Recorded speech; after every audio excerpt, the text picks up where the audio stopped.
It's the talk of New York, Tony Yayo. Most people would say that is 50 Cent's right-hand man, the one he trusts the most out of all his artists.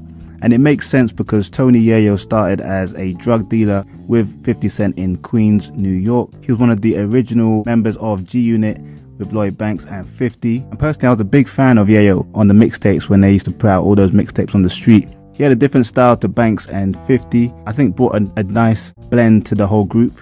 I think Yayo got overlooked quite a lot at the time, purely because 50 was the main artist that everyone was looking forward to listening to, and Banks had obviously the punchlines. When 50 blew up, Yayo was incarcerated at the time, but he did feature on a couple songs on the first G-Unit album in 2003 called Beg for Mercy. His album was the last to be released out of all the G-Unit members.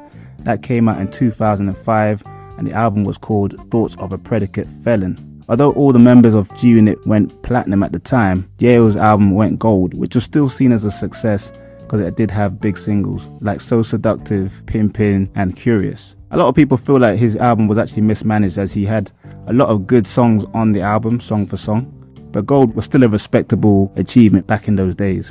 But that was the only official release from Tony Yayo during his time on G-Unit. Most of the music he put out were mixtapes from around 2008 to this present day. The most notable mixtapes were Godfather of the Ghetto in 2009 and El Chapo 3 Great Escape in 2017. But he also wasn't a stranger to controversies. As I mentioned earlier, he did some prison time. That's why his album didn't come out till 2005. His offense was weapons possession. He had to do some time. He also, as a member of G-Unit, inherited the game beef as well, Fat Joe, Ja Rule and the Locks.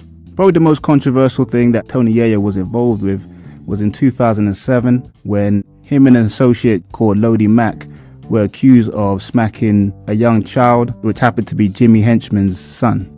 Jimmy Henchman at the time was Game's manager, so that was inherited, that beef kind of spilled out onto the street level. Yayo would eventually be cleared of the actual assault, but unfortunately his friend Lodi Mac was killed in retaliation to the smack, and Jimmy Henchman was eventually found guilty of ordering the hit on Lodi Mac. It was around this time G-Unit kind of was breaking up. A lot of members had issues with 50. 50 had a lot of issues with the other crew as well. 50 was always saying that the rest of the team weren't really working, and he had to guide them through every step of their careers, and he was tired of doing it. And it's kind of built a lot of resentment within the group. But Yayo and 50 are back being cool now. 50's been performing in America and around the world as well. And Yayo's been there playing hype man as he was back in the day, which is cool to see. And Tony Yayo's also been quite present online. He recently began being a regular guest on DJ Vlad's channel. He also has a podcast as well, which is doing quite decent. But in summary of his career, he was never meant to be the biggest rapper in G-Unit, but I do like the fact that he's proactively out there doing different things with the podcasting and still releasing music. It's Lloyd Banks, the PLK Punchline King. Lloyd Banks, the youngest member of G-Unit, was recruited by 50 from the neighborhood in Queens. 50 had always known about Banks but didn't really pay him attention when he was younger. But once he got a bit older, he recruited him to G-Unit. Banks, following 50's popularity on the mixtape scene, started to make noise of his own, hence why he got the PLK nickname. Once G-Unit was bubbling and making a lot of noise in the commercial world, Banks kept going on the mixtapes, and he won the Mixtape Award in 2004. Probably his most popular and notorious mixtape effort was his victory one on the Biggie Smalls Victory song. That's the one people always reference to, even if you're a casual Lloyd Banks fan. And at this point, G-Unit were hot like fire. 50's album already sold like 10 million albums. Then the G-Unit album came out, which was again very successful, sold 5 million albums. And then Banks was the first one out of all the other artists to come out of G-Unit after 50. And there was a lot of buzz for his album, and he did not disappoint. But Banks' discography goes like this. The Hunger for More in 2004, and the Hunger for More album was a great success. It went multi-platinum with a couple hits on there as well. Rotten Apple in 2006 was a second effort. It didn't do the numbers. The first one went multi-platinum, but the second one only did like 300,000 at the time. It was actually referenced by Cameron when 50 and Cam got into their beef, when Cam was clowning how much Lloyd Banks sold. His third album was The Hunger for More 2. That came out in 2010. This again was a low-key effort, but it was a strong album. Then Banks took a long time off from music. And in recent years, he came out with a new series of albums called The Course of the Inevitable. He's already had part 1, part 2 and part 3 of these albums. Very strong albums. And it was good to see him back. And Banks has had some underrated hits. On Fire and I'm So Fly on the first album, The Hunger for More. Rotten Apple saw The Cake, Hands Up. Hunger for More 2 had Beamer, Benz and Bentley, that massive song, and Start It Up. And I Don't Deserve You with Jeremiah.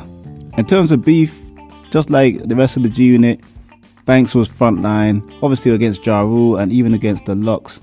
But the most infamous diss song that Lloyd Banks was ever involved with was his one to Rick Ross, and that was called Officer Down.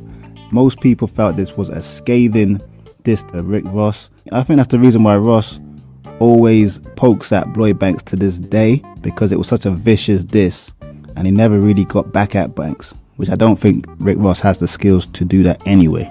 But yeah, 50 and Banks' relationship started to deteriorate after a few years. 50 really kind of calling out most of G Unit in interviews and referring to Banks as lazy, and even saying how he's even got Lazy Lloyd tattooed on his body. 50 even put it in one of his books. Lloyd Banks did respond to 50 on his song Stranger Things on his The Course of the Inevitable album. Most people felt like it was a response to 50, where he says, "Call me lazy, but talent can't be questioned." But Banks always gets respect from his peers. Kanye West even called him underrated back in 2010. Joe Budden's always sang Lloyd Banks' praises as well. He even had him on his podcast where Banks doesn't really do interviews, but he sat with a whole session with Joe Budden. But what can we say about Lloyd Banks? I think even 50 said that he was going to be the big star in G Unit. He's had a great career, and I love the resurgence he's having at the moment. But you do get the feeling that Banks didn't really hit his maximum potential as he could have. He had a big buzz at the time when he first came out, and don't quite understand why it actually didn't excel from there. He is quite a reclusive person, so maybe he just wasn't really for the whole limelight thing like 50 was.